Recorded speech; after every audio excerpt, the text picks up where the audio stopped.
Right, here we are. So, case studies again. You had the choice. You had the choice. You had the choice.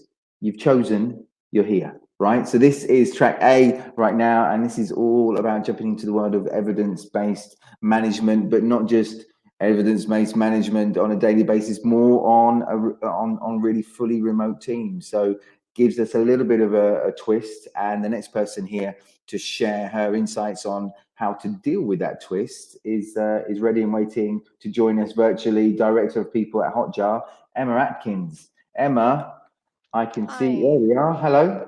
Good Hello, good morning. morning. How are you doing? I'm really good. How are you? Yeah, good, thank you. Where I'm just listen. I'm just guessing by what I'm seeing. Are you? Is it early morning? It is quite early morning, yes. It's not, I mean, it's very dark outside, but that's pretty much because of the weather more than anything else. All I'm going to say is, Emma, you look cozy wherever you are. You're looking cozy. A nice light on your left hand side, on our right, and you sound great as well. Where are you right Thank now, by the you. way? I'm in Haarlem in the Netherlands. In the Netherlands. Fantastic. Yes. Right, listen, Emma, I'm going to leave it up to you now. Thank you. Towards the end, if there are any questions Yeah, from our listeners who want to maybe challenge you on something or share their perspective as please. well, I'll come back on in. But in the meantime, you take it away right now. Over to you, Emma. Thank you very much. So, good morning, everybody. Thank you for joining me here this morning. So, I'm going to talk to you a little bit about, talk you through a case study of how I built an evidence-based people strategy in a remote company in 6 months, whilst having some fun along the way. So I'm going to share my screen with you now. Okay, so hoping you can see that. And I can see the comments, but I can't see anybody. So if you want to speak to me, you have to do it through comments. Okay, so a little bit about who I am before we get started, because we've just met. So my name is Emma Atkins, and I've been working in the HR field for around 20 years now. And I know I don't look old enough, but I have spent the largest part of my career working with teams distributed throughout Europe, the Middle East, Africa, and the Americas. Through the companies I've worked with have all been technical in nature, so civil engineering or building SaaS products. So I've got really quite a bias for technical teams. But they all had also one other very important thing in common, which was people first and values driven leadership. So this can be summed up a little bit in Hotjar's current mission, or one of Hotjar's beliefs, which is in the power of love. So I see really that people first and values based leadership is really about the power of love. So I joined Hotjar in April of this year. So let me tell you a little bit about them. So Hotjar is on a mission to make the web a better place. So Hotjar started life in 2014 as a people first, fully distributed company. So Hotjar has always been remote since its inception in 2014. Started off in Malta and spread across EMEA to include also people now in the Americas. Hotjar was self-funded up until recently, and we are dedicated to helping people make websites their users love. So you might have seen a Hotjar survey pop up on one of the millions of one of the million websites that Hotjar is installed on. The name may be familiar to you. So after 7 years of being actually pretty successful and profitable, which is rare for a company of this age and size, Hotjar joined forces recently with Content Square to take their mission to the next level. So that means our people strategy is going to play an even bigger part in reaching our goals next year. The team need to see that even with this big change, Content Square is a very different company to Hotjar. They need to know that Hotjar is still putting them first. So I definitely felt some pressure this year to figure out what were the right steps to make for 2022.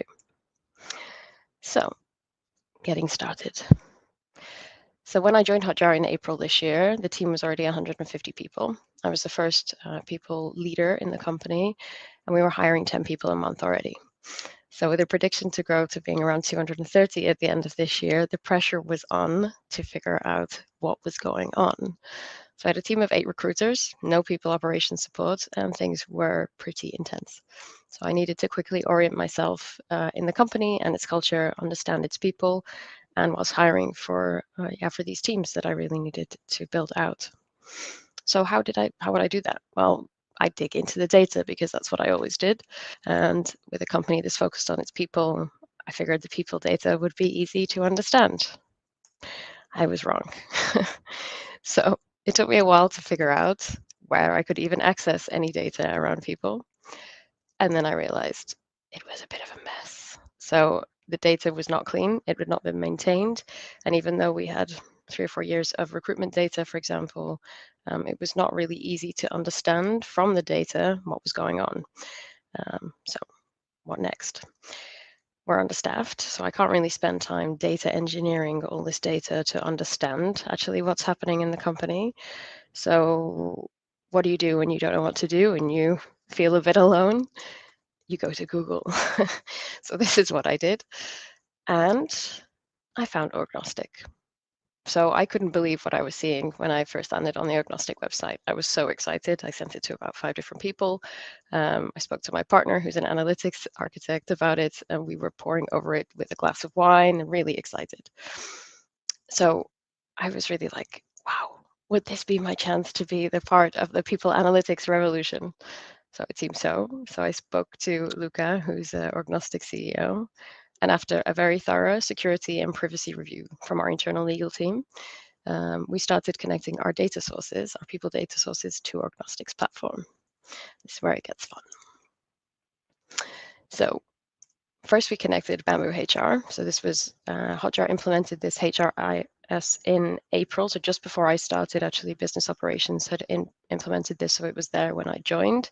But the data was not complete in a large part. So this was important to actually create visibility on the data quality that came definitely through the work with Orgnostic. We also used Recruitee for our hiring process. And Luca really went out of his way speaking to Recruitee, really figuring out how to make sense of our data and how to really help us to understand this data which hadn't really been maintained. Then 15.5. So 15.5 is a tool we use for check-ins. So every 2 weeks, everybody does a check-in. Also, we use it for performance reviews, and everybody can also use it to give each other high fives or kudos, as I think we're going to talk about it here. So 15.5 is an interesting platform for us to connect into this pool of linked data. And also Orgnostic surveys. So enriching all of this quantitative data with qualitative data from Orgnostic surveys, which can be run from the platform. So we've connected everything, we're in the platform.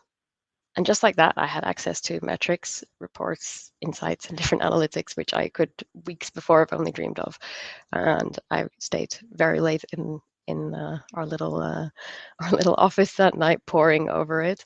So what did we learn? So I'm going to share some of the most important and stories with you. So the good, because there was a lot of good. So this is I didn't understand this, so Luca really had to explain it to me. So management span of control. So this is really about our organization design. So this shows actually that our team, and Luca told me this was incredibly well organized. So our organization is incredibly well designed. So Hotjar has a rule that no leader can have more than 8 direct reports.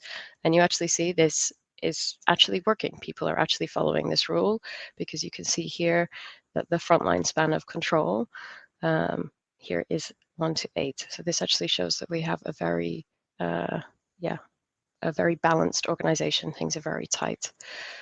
This means that also people get the attention they need from their manager, and we really spot with people, when they need extra help, when they're doing well, and that really is, I think, is a big part of our people first approach. So here, so I mentioned also in 15.5 we can give each other high fives, and we refer to them here as kudos. So the size of these nodes indicates the size of the relevant department. So this shows actually that our whole team, so these are the different teams that we have within Hotjar, are well connected to each other and giving each other kudos. So this shows a positive, really positive culture of feedback. And we have a little bit more on this too when we look at whether people are individual contributors or managers, and the amount of kudos they give and the time that they've actually been using 15.5. Everybody's added into 15.5 straight away when they join the company. So And you can see here that there's a line, so that probably means that those people were actually on board already when we implemented 15.5 and have been using it consistently since.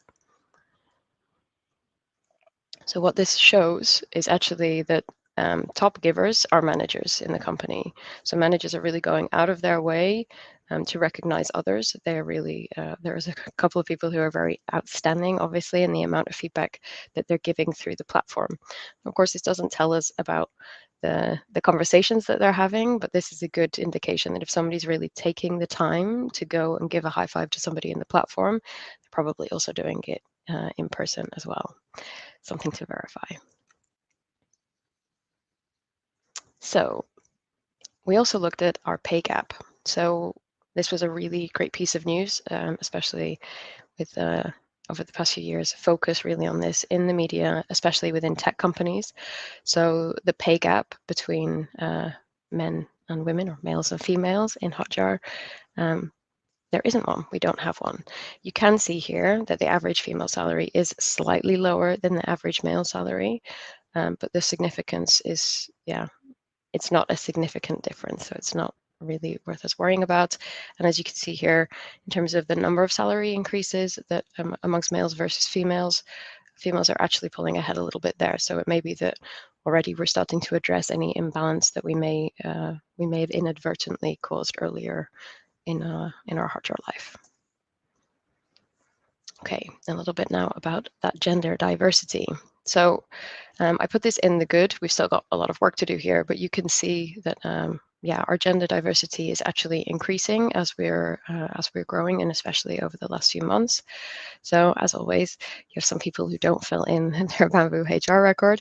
So these people are in the unknown. So this could also skew our data quite a lot. So this is another action point for us to take to work to clean up our data.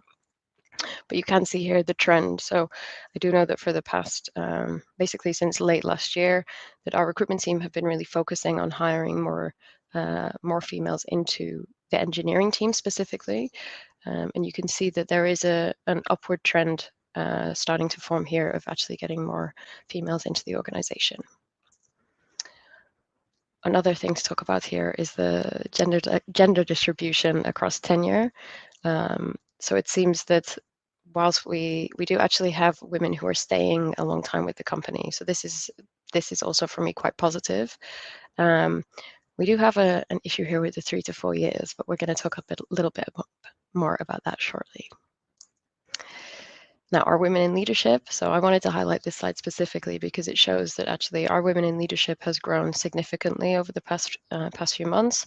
So in line with the trend overall of increasing the number of women within the company, actually we've really increased the women in leadership, which is really where I want to focus more next year.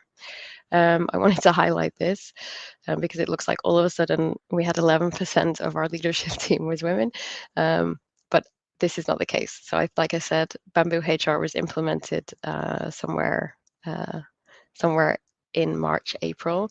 And I think this is simply that the data wasn't correctly completed earlier.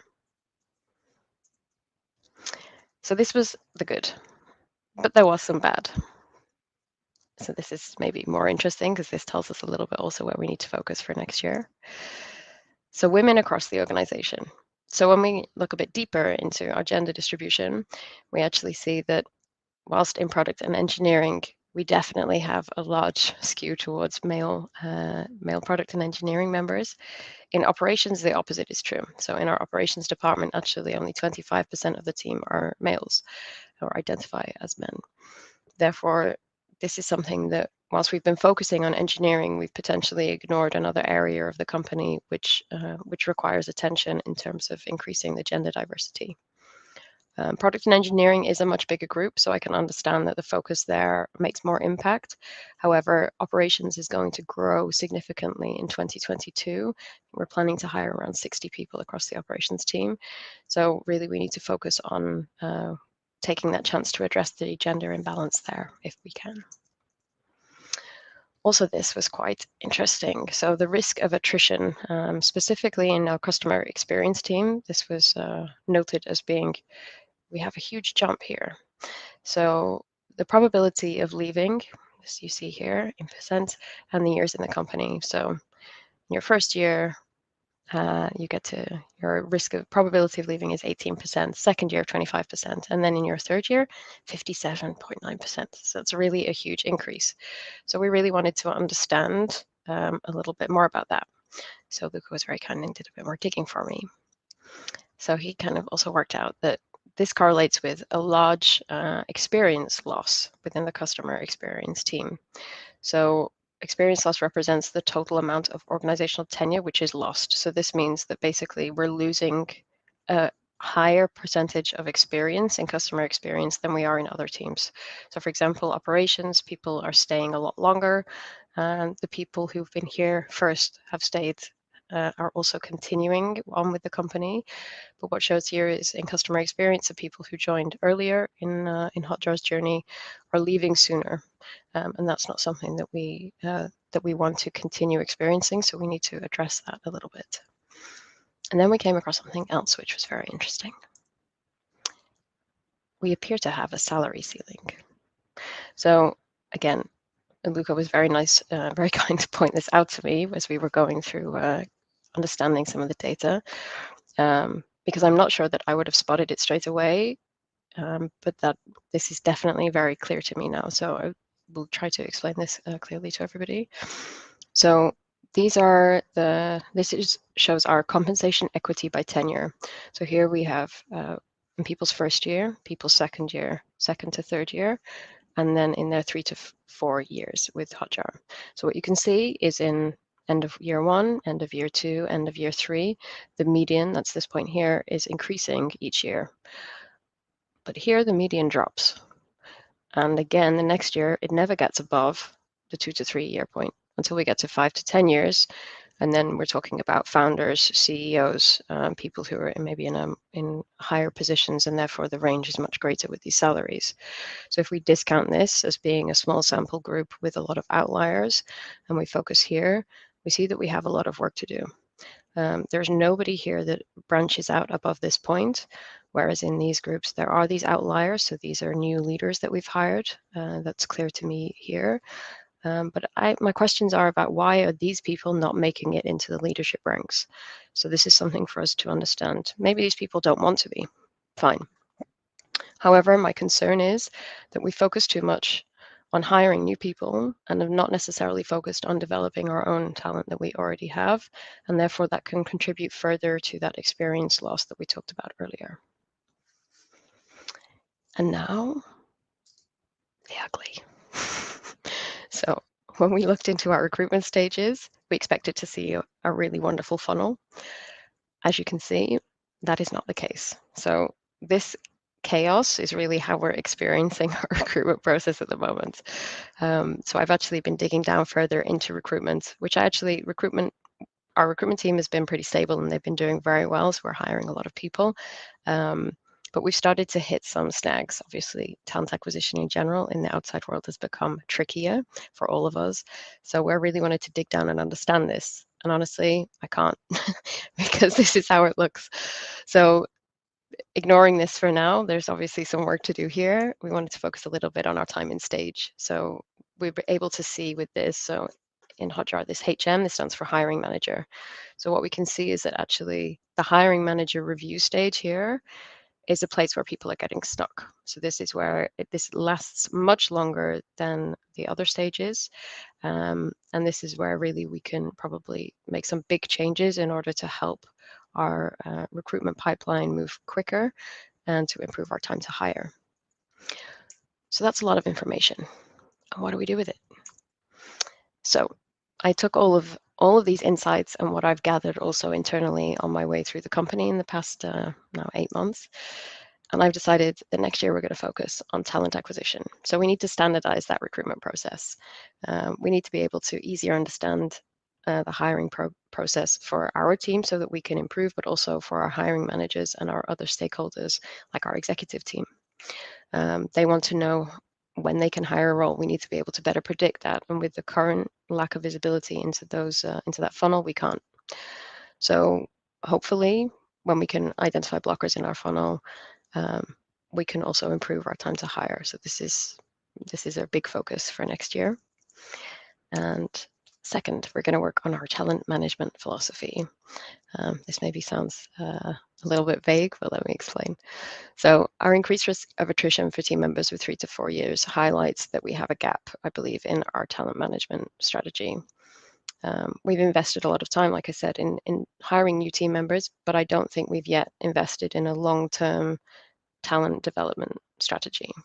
So I'm going to be building out a new team focused on this in the next year, people success. So they will replace the kind of HR business partner model that we've been used to. And people success will be partnering with our team, so with leaders, but also with individuals, to devise development strategies suited for each area. And I'm talking about learning and development, but also coaching and also compensation. So we need to revise our compensation strategy, again, highlighted by the salary ceiling, and other internal feedback that tells me that our compensation strategy, whilst well designed for a smaller company, is no longer serving us right now. So we need to revise that and move that forward. As the data suggests, customer experience seems to be an area where we need to focus some attention. So I will use that team to pilot the people success model and hopefully give them the attention they need to prevent any further experience loss there over the next year. And our third spearhead for 2022 is diversity and inclusion. So we've done a lot of work on gender balance over the last year, and you can see that the efforts are paying off, but I don't think it's enough. So we need to pivot this focus on engineering to also include that operations team that's going to grow a lot more next year. And we're also not currently really able to understand how Hotjar functions in terms of broader diversity, because we're not actually capturing metrics around race, for example. So we're going to expand our monitoring as well to include race in 2022 and help us to understand really how diverse we really are. We're also going to be appointing a diversity and inclusion specialist in 2022. So what I wanted to say also briefly is, why is evidence-based people strategy so important in a remote company? I'm here. This is my box. This is what I see on a day-to-day, and I see this screen. So everything I learn about the company has to come from conversation, from surveys, or from the data I can see. I can't see that person's not doing so great over there. It's so important that when working remote or distributed, that you use your data to inform your strategy if you want to make real decisions which will impact the people who you never see, never speak to, but still are responsible for. So that's what I would like to close out with. But so if you're panicking about the fact that you don't understand your people strategy, you can drop by and see Luca and the agnostic team. You still have a few weeks to go until the end of 2022, and they've been brilliant for me. And also a little bit, if you'd like to be part of the people analytics revolution going on at Hotjar, we are hiring, and I will be hiring a lot more people in 2022. So please follow me on LinkedIn if you would like to be a part of that. That sounds wonderful. Not just follow you, but contact, connect with you as well, and maybe start that conversation as well, to say that you've at least listened to you right now today. And I would again, love to hear from people. Sure. Absolutely. Yes. There was actually a question that came up in the chat, and I think Luca has actually answered that. But you can see it for yourself. How was it identified that 8 is the right number of subordinates for 1LM? And then from Carmen, Luca then answered that.